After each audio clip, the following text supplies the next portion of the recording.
Producers पैसे लगाते हैं और अब तो आधे से ज़्यादा प्रोड्यूसर्स भाग चुके हैं। अब फिल्में कहाँ हैं? लोग कहते हैं, मुझसे सवाल पूछते हैं कि भाई आप क्यों नहीं काम कर रहे हैं? अरे उनके पास खुद ही काम नहीं है तो दूसरे।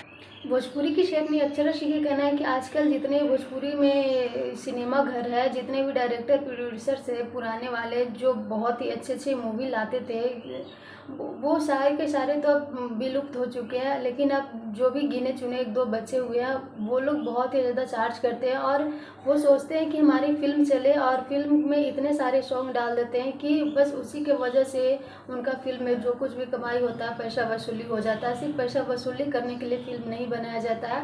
और ये बात भोजपुरी के जो अपने आप को बहुत ही बड़े स्टार समझते हैं, उनको समझना पड़ेगा। नमस्कार दोस्तों, राधे राधे। आई होप आपसे लग अच्छे होंगे, मस्त होंगे, स्वस्थ होंगे। अगर चैनल पर नया है तो चैनल सब्सक्राइब करके एक प्यारा सा लाइक जरूर करें।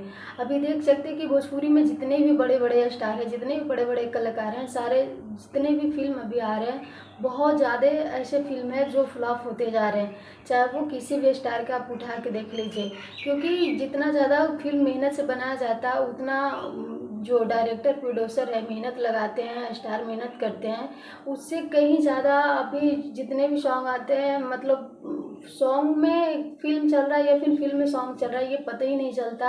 और जिस मूवी में सॉन्ग की बिल्कुल भी ज़रूरत नहीं होता, उस मूवी में भी सॉन्ग बहुत ज़्यादा भर दिया जाता है, और शायद इसी की वजह से इतने अच्छे से मूवी भी फ्लॉप हो जाते हैं। वैसे अपना राय जरूर दीजिएगा। Thank you, love you.